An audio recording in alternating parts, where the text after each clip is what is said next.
को 1 नंबर प्रश्न। एक लैंप में 12 लीटर तेल 1 घंटे में जलता है। यदि लैंप एक दिन में 4 घंटे जलाई जाती है, 1 घंटा है, उसमें 12 लीटर तेल जलता है, लग जाता है 12 लीटर तेल। अब बोल रहा है एक दिन के अंदर लैंप 4 घंटे जलती है, तो 4 घंटे जलती है, ठीक है, ये बात याद रखो। उसके बाद बोल रहा तो बताओ एक साधारण वर्ष में कितना तेल खर्च हो जाएगा। एक साधारण वर्ष में कितने दिन होते हैं? 365 दिन। तो मैं इसका गुणा 365 से लगा देता हूँ। अब देखो 4 घंटे का गुणा मैं 365 से लगा दूँ तो मेरे पास टोटल घंटे आ जाएंगे 1 साल के, इतने घंटे लैंप जलेगी। तो इसका मल्टीप्लाई कितना आया? 1460, है ना। अब ये जो 1460 हमारे पास घंटे हैं, 1 घंटे में बोल रहा 12 लीटर तेल खर्च होता है, तो 1460 घंटे में कितना लीटर तेल लग जाएगा? इसका मल्टीप्लाई 12 से और लगा दो, कितना आ जाएगा? मल्टीप्लाई करना है हमारे को, है ना। ऑप्शन देखना कितना आया? 17,520, ये आंसर आ गया इसका, ठीक है। आगे वाला प्रश्न है। आगे वाला बोल रहा नीचे दिए गए ग्राफ के आधार पर प्रश्न का उत्तर दीजिए। विषय बोल रहा है 10 पुस्तकें, एक स्टार दे रखा है ना, इसका मतलब है 10 पुस्तक, है ना, 2 नंबर का। अब हमारे को हिंदी की भी दे रखी है, संस्कृत की भी दे रखी है, अंग्रेजी की भी दे रखी है, गणित की भी दे रखी है, इतिहास की भी दे रखी है। अब प्रश्न हमारे से ये पूछ रहा है इसका सबसे अधिक तथा सबसे कम विषय की पुस्तकों के बीच क्या अंतर है। तो देखो सबसे ज़्यादा लाइनें किसके? इतिहास की दिख रही है मेरे को। कितने हैं टोटल? 1 2 3 4 5 6 7 8 9 10, 10 है। ऐसे स्टार से हैं इतिहास के, है ना। उसके बाद में सबसे कम किसके हैं? गणित। कितने स्टार हैं? 2 स्टार है। अब इन्हीं का अंतर कर दो पहले, कितना अंतर आया? 8 अंतर आया। अब 1 स्टार का मतलब क्या होता है? 10 है। प्रश्न में बोल रहा है ना 1 स्टार बराबर 10 है, तो मल्टीप्लाई 10 और कर दो, कितना बन गया? 80 पुस्तक। तो जो सबसे ज़्यादा पुस्तकें थी और जो सबसे कम पुस्तक थी उनका अंतर कितना आ रहा है? 80 पुस्तकों का। यही ऑप्शन हो गया, ऑप्शन नंबर ए, ठीक है। आगे वाला देखो, चेक करते जाना साथ साथ में। आगे वाला प्रश्न है 5,09,408 को अंकों में किस प्रकार लिखा जाता है। सबसे पहले देखो 5 लाख लिख देंगे, ये लो जी 5 लाख। उसके बाद में कितना लिखना है? 9,000, 9,000 ऐसे लिखा जाता है, ये 9,000 हो गया, है ना। उसके बाद में 408, तो ये लो 408, ये वाला ऑप्शन हो जाएगा। देखो कौन से वाले में मिल रहा है? ऑप्शन नंबर ए में मिल रहा है ना, तो इसका 3 के का ऑप्शन नंबर क्या हो गया? ए हो गया। चौथा देखते हैं हम, चौथा प्रश्न क्या बोल रहा है? 90, 72 और 162 का एलसीएम क्या होगा? 90, 72 और कितना है? 162, 162 है। इनका एलसीएम याद करना हमारे को, है ना। एलसीएम कैसे याद करेंगे? देखो पहले 2 से डिवाइड हो रहा, 2 का लगाया, ये 45 45 बार गया, ये 36 दूनी 72, ये कितनी बार गया? 81। फिर से 2 का जा रहा है, इसमें तो नहीं जा रहा, इसमें 16 बार। हाँ ऐसा, सॉरी मैं 36 दूनी 72 होता है ना, तो यहाँ कितना आ जाएगा? 18 आ जाएगा, है ना। बाद में इसका हो नहीं रहा है, फिर से 2 का जा रहा है, 45 में नहीं हो रहा, इसमें 9 बार और इसमें 81। अब 3 का जा रहा है, 15, 3, 27। अब फिर से 3 का जा रहा है, 5, 1, 9, फिर 3 का, तो 5, 1, 3, है ना। फिर किसका जा रहा है? 3 का जाएगा और फिर किसका जाएगा? 5 का जाएगा, ऐसे जाएगा। अब इन सब का मल्टीप्लाई करो, देखो इधर ऊपर करता हूँ, यहाँ पे इसका क्या है? 2 गुणा 2 गुणा 2 गुणा 3 गुणा 3 गुणा, कितनी बार है 3? 1 2 3 4, 2 बार हो गया, 3 बार, 4 बार और फिर कितना है? 5 है ना। इनका मल्टीप्लाई कितना आया फिर किया तो? 3,240, ये इसका एलसीएम आ गया, ठीक है। इतना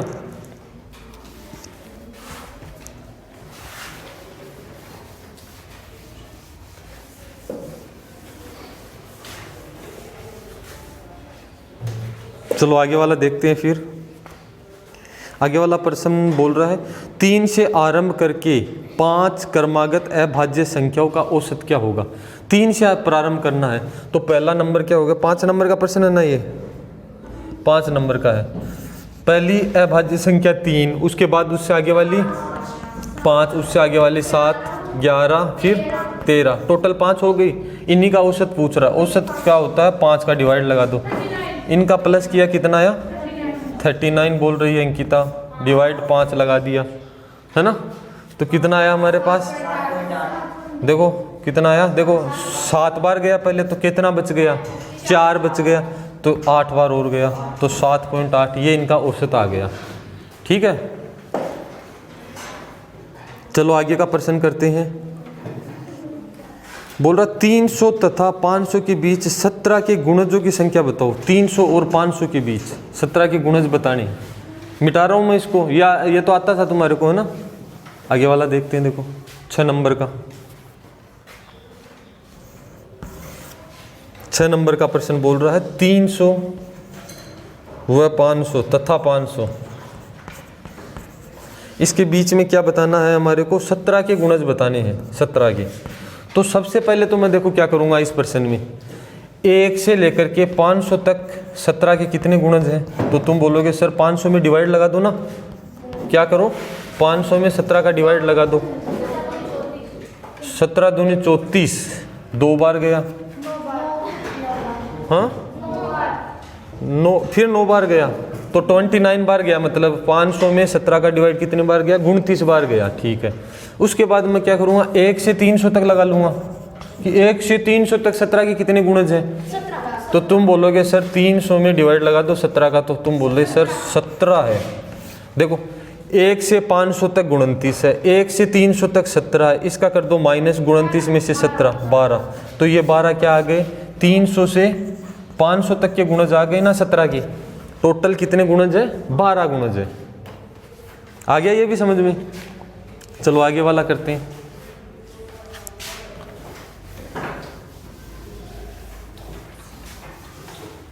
सात नंबर प्रश्न है, देखो यदि किसी वस्तु को 10% लाभ पर तथा 15% के लाभ पर क्रमशः बेचने पर अंतर कितना है, 20 रुपये का अंतर है। अगर हम इसको 10% लाभ पर बेचें और इसको 20% लाभ पर बेचें तो अंतर कितना आ रहा है, 20 रुपये का अंतर आ रहा है। तो दोनों का विक्रय मूल्य क्रमशः कितना होगा। विक्रय मूल्य पूछ रहा है हमारे से। देखो कैसे करेंगे, अगर मैं 15% के लाभ पर बेचूं और 10% के लाभ पर बेचूं तो इनका अंतर रुपए में कितना आ रहा है, 20 आ रहा है। तो तुम यहाँ से बता सकते हो ना कि सर 5% किसके बराबर है, 20 रुपये के बराबर है। बात खत्म यहीं पर। अब विक्रय मूल्य पूछ रहा है, पहले का विक्रय मूल्य कैसे निकालेंगे, इस 10% वाले का कैसे निकालूंगा। तुम बोलोगे सर 20 तो 5 के बराबर है ना, और ये लाभ कितना है, 10 है, तो 110 की वैल्यू पूछ रहा है हमारे से, 110% की। तो कैसे निकाल देंगे, देखो 20/5 मल्टीप्लाई 110, कितनी बार गया, 4 बार, तो कितना आया 440। एक विक्रय मूल्य तो ये हो गया।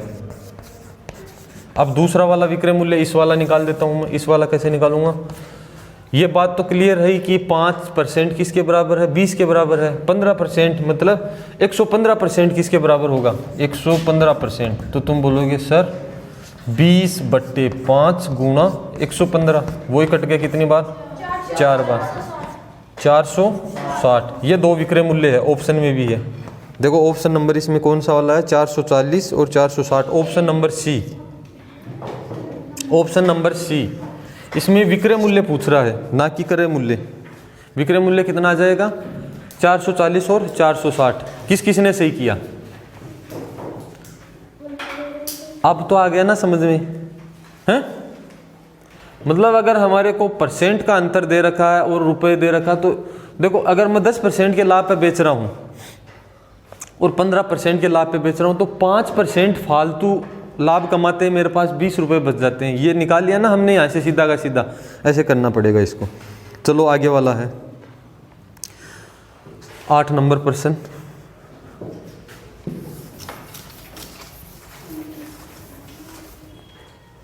आठ नंबर क्वेश्चन बोल रहा, वह छोटी से छोटी संख्या जिसे 11 के वर्ग तथा 12 के वर्गों के जोड़ में से घटाए जाने पर परिणामी संख्या एक पूर्ण वर्ग हो जाएगी। बोल रहा है एक छोटी से छोटी संख्या चाहिए हमारे को, है ना। अगर उसको 11 के वर्ग और 12 के वर्ग का जोड़ करके उसमें से घटा दें तो पूर्ण वर्ग बन जाए। पहले 11 का वर्ग करो और 12 का वर्ग करो। चलो करते हैं। इसका 121 हुआ, इसका 144 हुआ, जोड़ भी लगा दो साथ में, 5 6 2। क्या ये पूर्ण वर्ग संख्या है? नहीं है। पर ये किसके नजदीक है? 256। 256 देखो 16 का स्क्वायर कितना होता है? 256।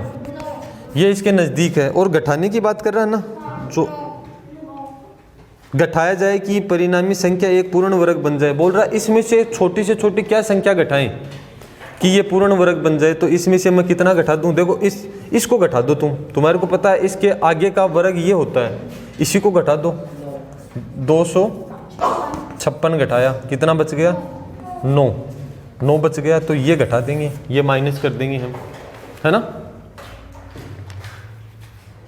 मतलब ऑप्शन नंबर बी आ गया इसका। ये किस किस का सही हुआ? तेरा भी सही हुआ और नहीं हुआ। आसान था ये, अगर थोड़ा सा पढ़ती तो हो जाता। चलो आगे वाला प्रश्न देखो। कल आया था क्या ऐसा एक प्रश्न? अरे कल आया था क्या ऐसा? देखो 9 नंबर प्रश्न है। 9 नंबर बोल रहा है ए तथा बी की आय में 3:2 का अनुपात है।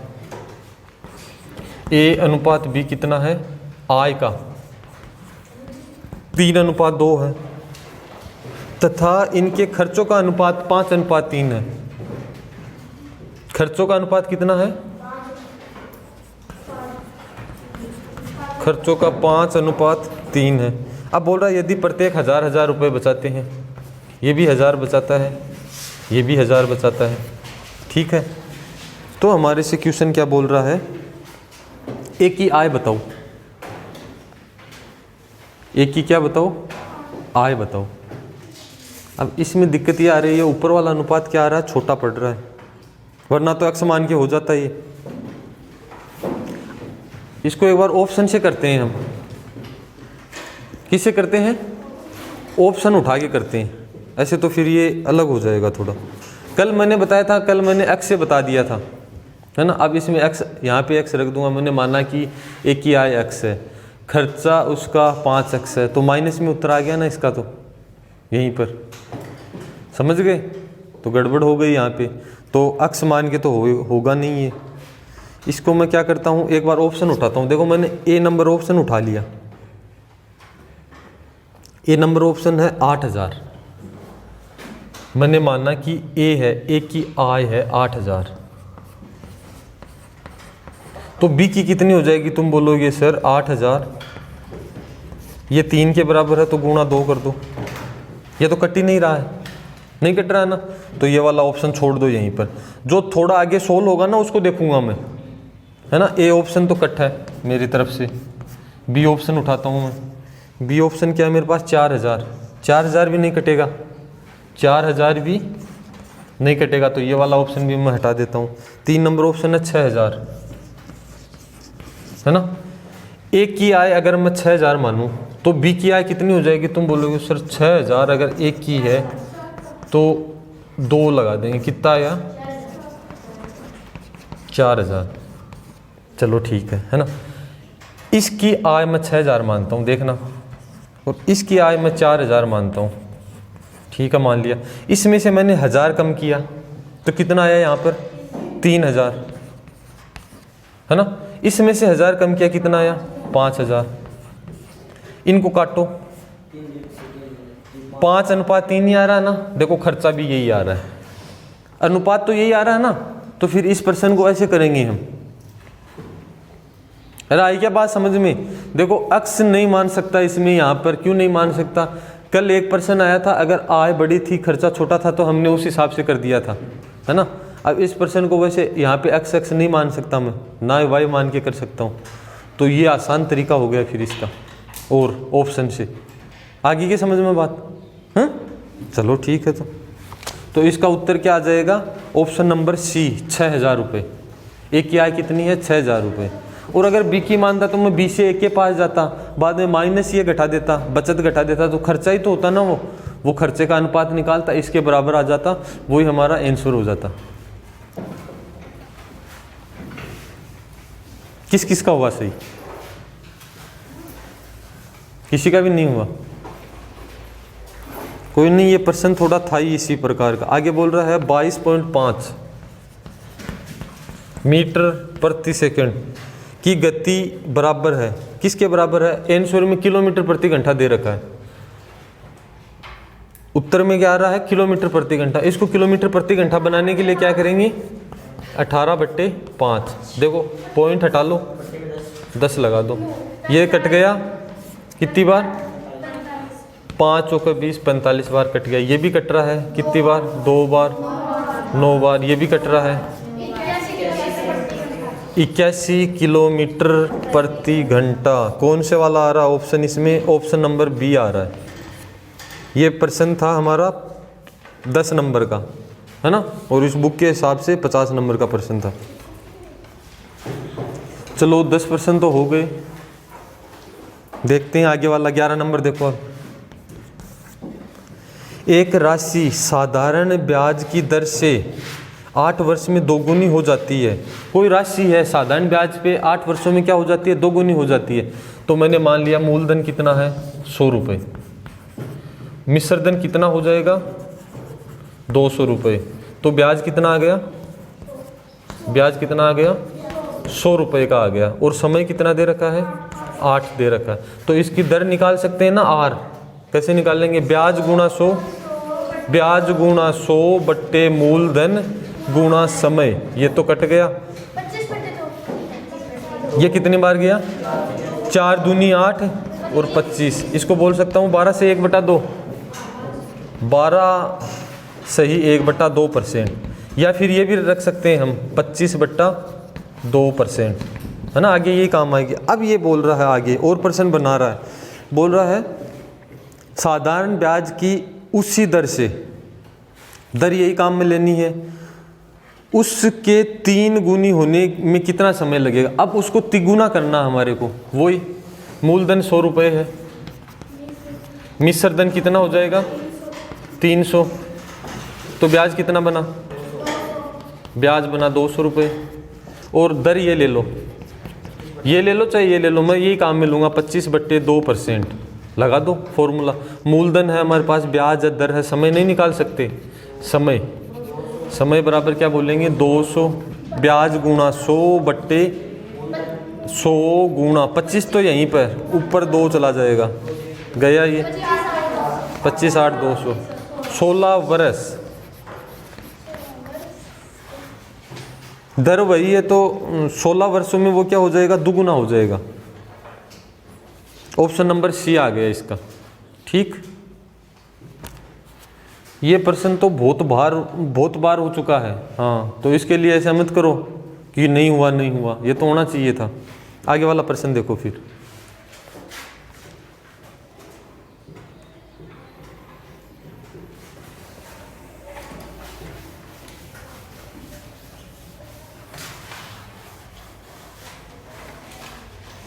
(52) बोल रहा है। देखो ये नंबर है हमारे पास, 12 नंबर का प्रश्न 0.5701 है।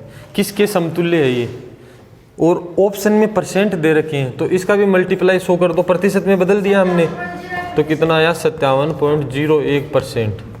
कौन सा वाला ऑप्शन हो रहा है? ऑप्शन नंबर सी। 13 नंबर देखो, यदि किसी संख्या का 3/4 27 है, देखो ये 3/4 कितना है? 27 है, तो ये 27 है। 3 भाग किसके बराबर है? 27 के बराबर। और संख्या 7 क्या बोल रहा? तो उसका 7वां भाग लगभग कितना होगा? मतलब 1/7 भाग पूछ रहा है, ये 7वां भाग का मतलब क्या हो गया? हमारे से ये पूछ रहा है 1/7 भाग कितना होगा। पहले तुम 4 की वैल्यू निकाल दो। देखो 3 बराबर 27, तो 4 बराबर कितना हो गया? 36। अब 36 का ये निकाल दो, 1/7, 7 दूनी 14, 7 की 7 चौक 28, 7 पंजो 35, लगभग पूछ रहा 5। लगभग पूछा इसने, देखो बोल रहा लगभग कितना होगा, तो 5 होगा, पॉइंट में भी जा रहा है पर उत्तर में मिल रहा है ना 5, तो यही हो जाएगा 5। पहले हमारे को संख्या निकालनी है, इस हिंट से हमने क्या किया, नंबर निकाल लिया, 36 आया, वो 36 आया, है ना। अब उसी का 1/7 कर दिया हमने। मिटा रहा हूँ मैं इसको भी, चेक करते जाना साथ साथ में। 14 नंबर प्रश्न है ना।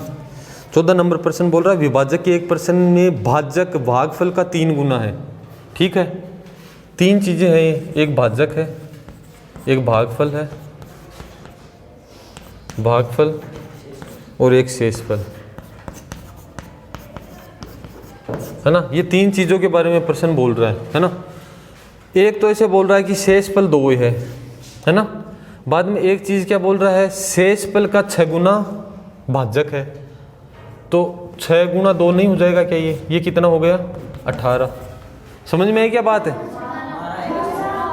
हाँ 12, यहाँ पर कितना आएगा 12 आएगा। ठीक है, अरे जो देखो मैं नीचे से चला, मैंने अब की बार नीचे से चलना शुरू किया। शेषफल 2 है, ये बोल रहा है कि शेषफल का 6 गुना भाजक है, तो भाजक 12 है कि नहीं है ना। अब पहली वाली लाइन क्या बोल रहा है, भाजक है वो भागफल का 3 गुना है, 3 गुने की बात कर रहा है।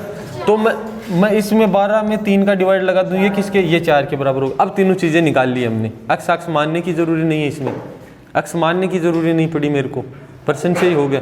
भाजक 12 आया, भागफल 4 आया, शेषफल 2 आया। तो पूछ रहा भाज्य, भाज्य कैसे निकलता है? भाज्य के लिए क्या होता है, भाजक गुणा भागफल प्लस शेषफल। देखो भागफल 12 गुणा 4 और प्लस 2, 12 दूनी 24, 12 36, 48 प्लस 2 कितना हो गया 50। अब फिट है ये, अब सही हो गया, 50 आया। अब बोलो किस किस का आया, ये तुक्का आया या थोड़ा दिमाग लगाया था? चलो बढ़िया है फिर तो। आगे वाला प्रश्न है 15 नंबर।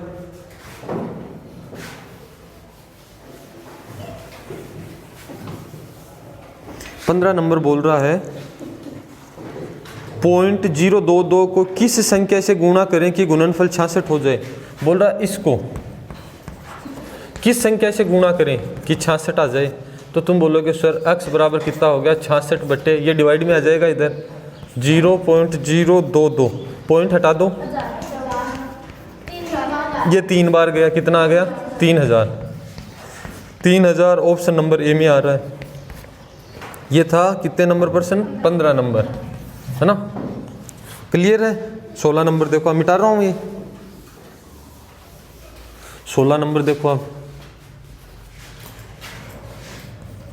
अभी हो जाएंगे, थोड़े ही और हैं। 16 नंबर बोल रहा है, देखो ये नहीं आया होगा,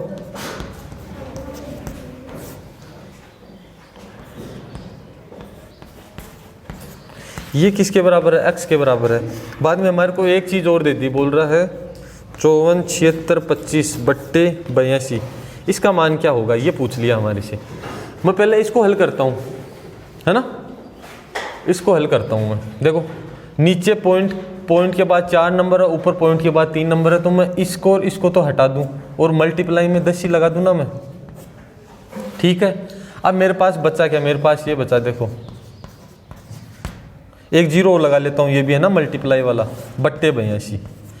इसमें अगर डिवाइड लगाया जाए तो उत्तर कितना आता है, x आता है। ठीक है जी। अब इस जैसा ही सेम इसको बनाना है। अब इसको बनाने के लिए मेरे को क्या चाहिए, मेरे को एक यहाँ पे 0 और चाहिए ना, तो मैं ऊपर नीचे 0 से गुणा कर देता हूँ, ये कर दिया, इधर तो मैं 10 लिख देता हूँ नीचे।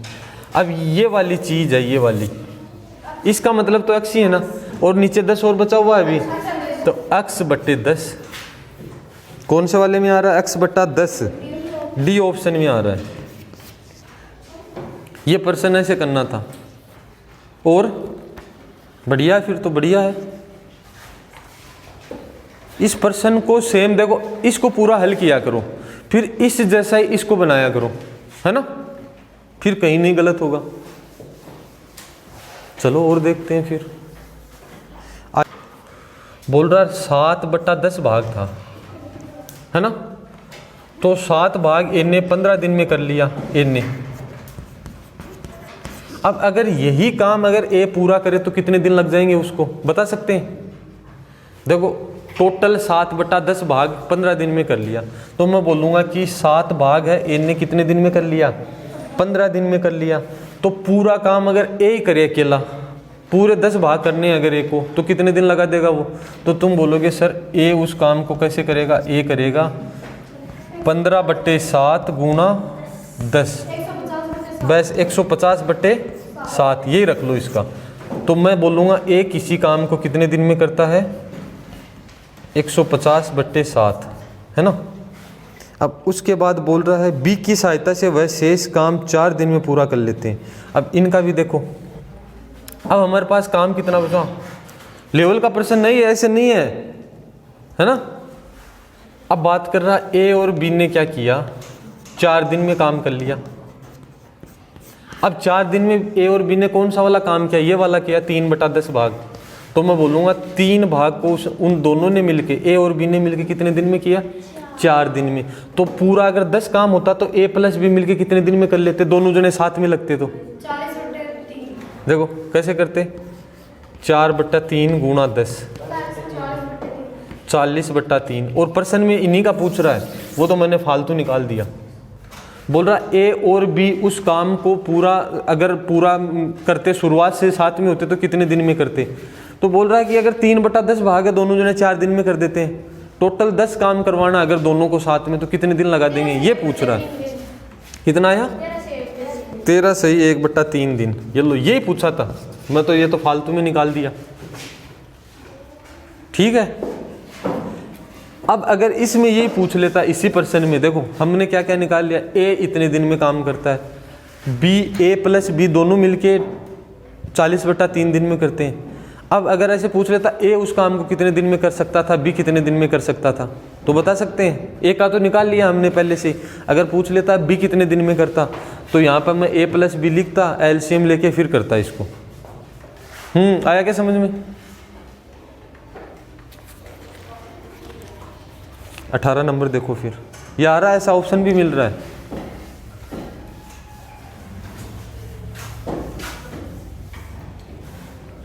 अठारह नंबर देखते हैं।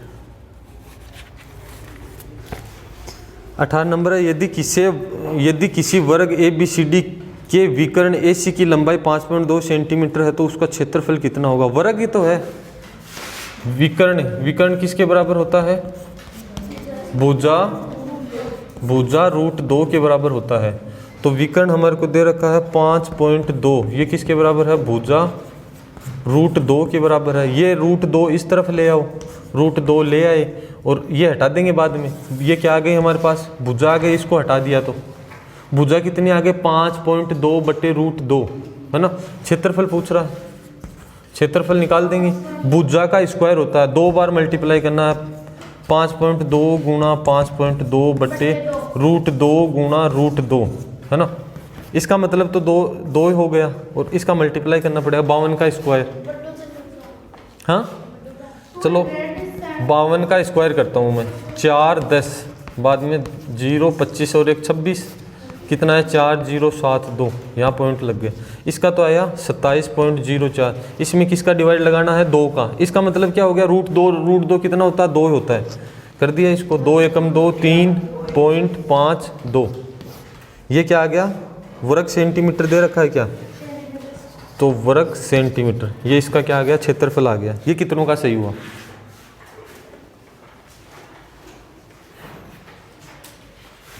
13.52 वर्ग सेंटीमीटर। ऑप्शन भी मिल रहा है, ऑप्शन नंबर बी। अब किस किस को समझ में आया ये बता दो। ऊपर करो ढंग से हाथ। ये दोनों को आ गया, पहले क्यों नहीं हुआ? फिर इसमें तो कोई था ही नहीं। विकर्ण की लंबाई दे रखी थी, भुजा निकालो और क्षेत्रफल निकालो, बात खत्म वैसे यहीं पर।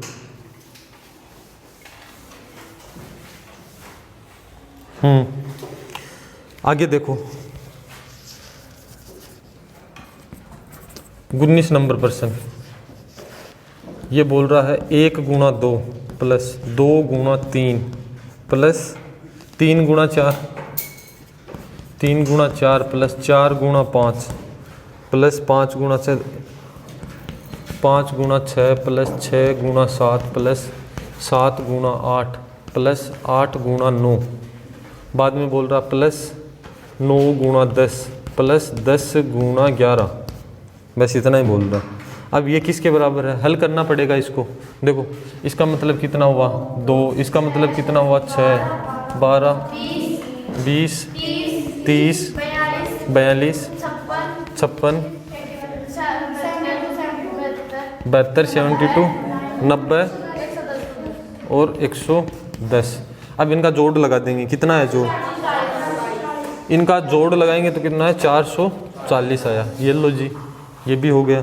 अब लास्ट प्रश्न है, बोल रहा संख्या दे रखी है 20 में, बोल रहा है 98, 75 को निकटतम सैकड़े में बदलना है, तो इकाई दहाई सैकड़ा इसमें बदलना है। इसके पहले वाला देखो कितना है 5 या 5 से बड़ा है, तो इसको 9 बना दूंगा मैं, इसको +1 करेंगे तो कितना आ गया 9900, ये वाला ऑप्शन हो गया 9900, ऑप्शन नंबर डी।